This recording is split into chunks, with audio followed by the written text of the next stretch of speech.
Okay, so we're working on our second learning objective for this unit. So remember, our first learning objective was to describe the needs of living things, and now we're going to focus on that second learning objective, which is explaining the organization of Earth systems from very small to very large. We're actually going to work from very large down to very small, but it doesn't really matter how we approach it. So this is an overview of part of the organization of the Earth systems. Actually, it's more focusing on the Earth part of it, but we're going to go even into the organism and see how the organism is also organized. So we can start at the biosphere, which would be the biggest, more general group, and this would be the areas of the Earth where living things are found. So living things are found a certain depth into the soil and certain height into the atmosphere, and any of those areas would be included in the biosphere. When you go beyond those areas where there's no living things found, then that would not be the Earth's biosphere. And then a subgroup of that, or a more specific group within that, are ecosystems. And then we can become even more specific and look at a community, and then even more specific and look at a population, and more specific and look at an organism. So we're going from, when we move up, we're going to more general, and when we're going down, we're going to more specific. And so we'll talk about each of these groups. So the biosphere is all the areas on Earth where living things are found. And this is just showing you a picture of the Earth.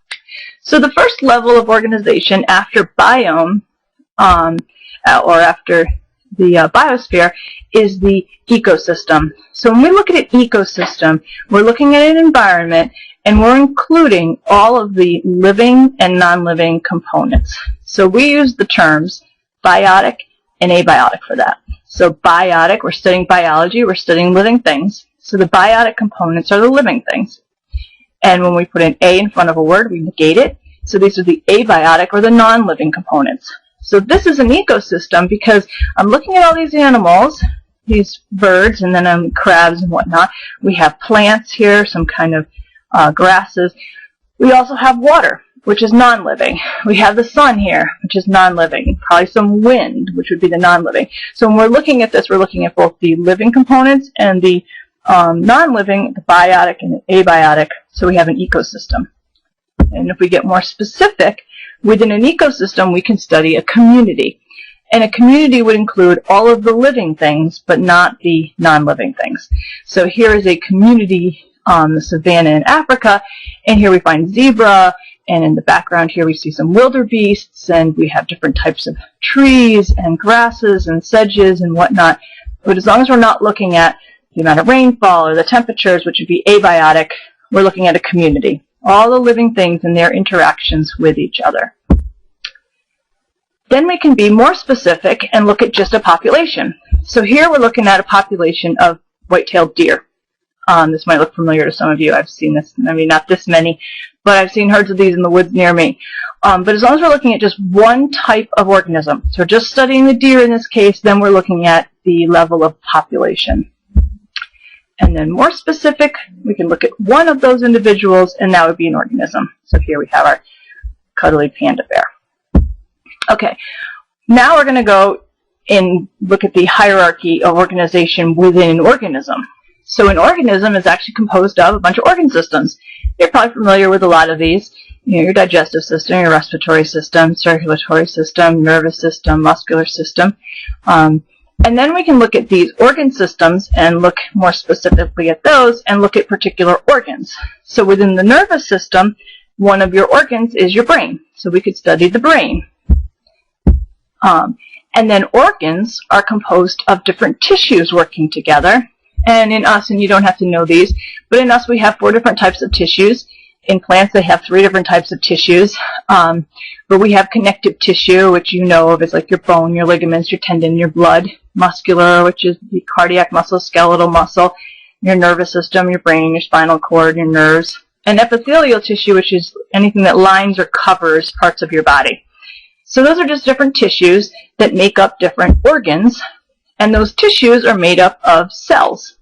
So in us, we are eukaryotic, but there's a whole group of organisms on Earth that are prokaryotic. So these are 2 major types of cells that we find in living things.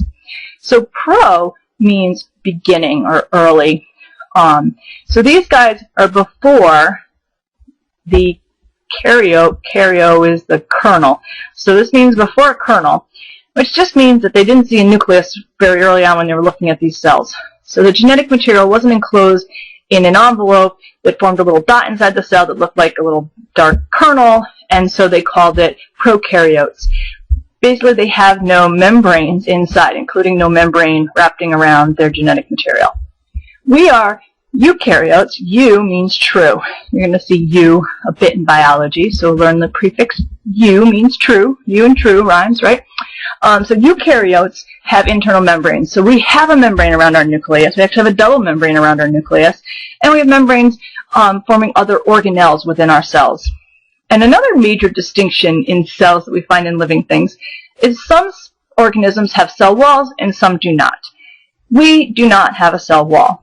Plants do have cell walls.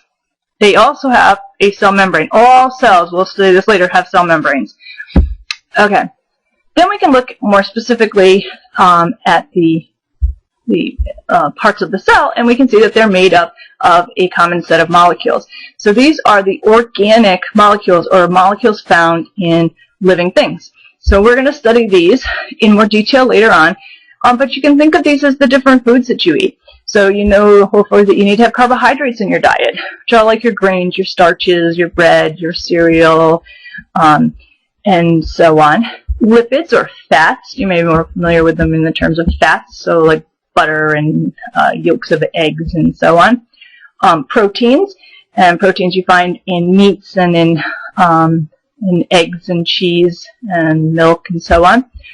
Nucleic acids you probably don't think about. Those are the genetic material, and as long as you're eating meat that's made up of cells or plant material that's made up of cells, it's all going to have a nucleus with genetic material, so you're going to get your nucleic acids. And then finally, a non-living molecule that you need to take in on a regular basis is water. And we'll spend some time studying these in more detail later in the course. And here's just a picture of a lipid. And all of those organic molecules that I just talked about are made up of common elements. And we're not going to get into too much of the chemistry, but basically it's schnapps, or CNHOPS. Schnapps makes up all of the organic materials. So carbon, nitrogen, hydrogen, oxygen, sulfur, and phosphorus are the major components of living things. And we're not going to worry too much about the sulfur, but the carbon and hydrogen are the main building blocks of living things. So carbon is essential in living things because, and it is the central molecule of all living things, because it has 4 valence electrons, meaning that it can bond covalently with 4 other molecules, and oftentimes with another carbon. And it can bind to another carbon, now that one can bind to another carbon, that one can bind to another carbon. You get these long carbon chains, and then sometimes the ends of the chains can bond, forming a ring. But the basic thing here is that carbon is very diverse. It can make lots and lots of different things, and that's an important thing from all the diversity that we see in living things. So that's the element. So here's just a review of where we just were. So biosphere, this is the parts of the earth that contain all the living things, and then ecosystems are all the living and non-living components of an environment. Community is all of the living components in a particular environment. Population is just one group of organisms, one species. Organism is just one individual. Then we looked at different groups of cells. We looked at organ systems, it's like the nervous system, organs, the brain, and then tissues, like nervous tissue. And then we looked at the level of cell. So groups of cells make up tissues, and that's the smallest functional unit of living things. And then we looked at the molecules. We looked at all the organic compounds, carbohydrates, proteins, lipids, nucleic acids, and also we need water. And then we looked quickly at the elements that make those up, the schnapps, the carbon, nitrogen, hydrogen, oxygen, phosphorus, and sulfur. So that is the hierarchy or the organization of the Earth systems that you need to be familiar with. So here's a review. What are you looking at? Which level of organization is this?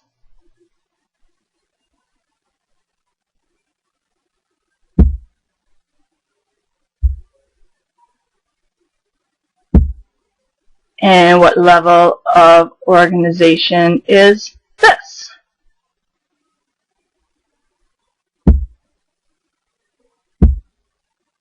And what level of organization is this?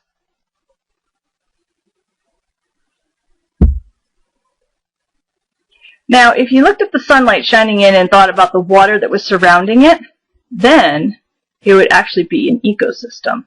If you're just thinking about the coral that we're looking at and the little fishes and stuff like that, then it would be a community. And then finally, this would represent, in biology, the biosphere. Okay, so the next is just a little video to show you why we use the metric system. So in this class, like all of your other science classes, we are going to use the metric system, and this will hopefully 7 1/4. Yeah, but see, you can help you understand why. What's the difference between 6 7/8 and 7 1/4? 3/8 and 3/8. 3/8. 3/8. Inch and 3/8. 3/8. 6 7/8 to 7 1/4. 6 1/4. Oh, 6 1/4. And 6 7/8. That's totally different than what he said. Yeah, what did you? 7 1/8, but right? 7 1/8 and 6 1/4. 6 1/4 and 7 1/8. 6 1/8 and 7 1/4. 6 7 That's 1/8. inch and an eighth. An inch and what? An inch and 1/8. Did you say 7 1/8 No, it's and 6 1/4? 6 1/8 to 7 1/4.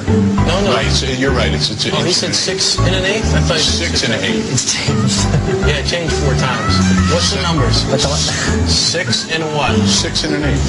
Check it. last thing he said. 7 1/4. I'm sorry, it's actually 5 5/8.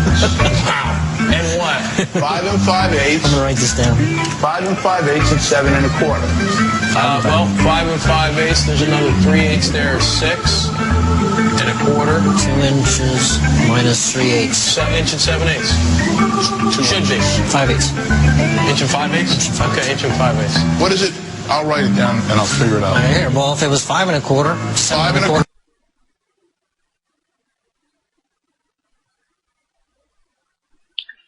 Okay. Okay, so this is the end of our lecture, and this is what we have studied so far in the last couple of weeks. So the first week we spent talking about the description of the needs of living things, those characteristics that all living things have, and your book includes 8 of those characteristics, and you should be familiar with those 8 characteristics and be able to describe them. Second, there is a hierarchy to life on Earth, and you needed to know the levels of organization. So you're starting with the biosphere, to an ecosystem, to a community, to a population, to an organism, organ systems, organs, tissues, cells, molecules, elements. And so you should know each of the steps of organization and what those terms all mean. And that is the end.